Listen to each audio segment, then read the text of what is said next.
This is not brain surgery.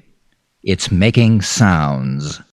It's learning to make sounds very well and connect them together nicely. Something as simple as the sound air has a name like neutral diphthong, but learning the name is not important. For example, when I look at a picture book of pretty flowers, I don't worry about remembering the Latin name for the plant, but I'm glad to know that it's there on the page. I'm glad to know this is a Campanula rotundifolia. Also, the structure of this program is large, but don't be intimidated by that. If I took you to see a roller coaster, you could say, look at the size of it. The twists, the turns, the hills. Think of the mathematics, the geometry, the engineering. Or you could just buy a ticket and enjoy the ride.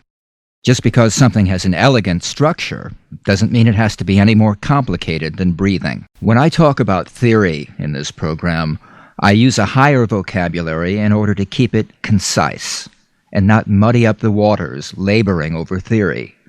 You can ignore all the theory and gain much more from this program by just doing the practice and enjoying the ride. Practice, practice, practice. Do you see what I'm trying to emphasize here? Regular practice. If you're planning a course of self-study, or if you're a classroom teacher looking to add pronunciation practice to an already busy curriculum, regular practice is what you should keep uppermost in mind. Let's suppose first that you are a classroom teacher. Your class only meets once a week for a 2-hour session.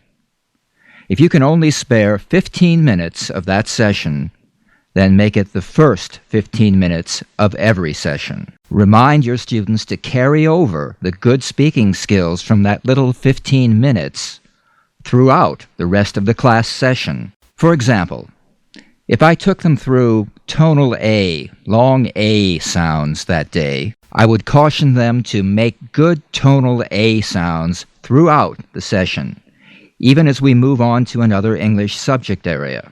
Building on this approach, you could appoint a monitor, have 1 or 2 students keep an ear peeled throughout the session, and ask for a correction whenever they hear a student mispronounce table as tebble, agent as agent, save as sev. This frees up a part of your attention and at the same time builds awareness in your students. Teachers, while we're talking about your attention, when the DVD is playing, it acts as the master teacher, freeing you to become a side coach. Move around the class and give your students individual attention. Listen to the sounds they're producing. Check for good physicalization. Now, regarding the independent student engaged in self-study, the only thing important is to get in the physical practice of producing the sounds. Think of these programs as exercise videos, and be creative. You could even play your own music in the background. Most programs are simple enough that you can even divide your attention, multitask, especially as you become familiar with the course. Practice while you're making dinner. Practice while you're exercising.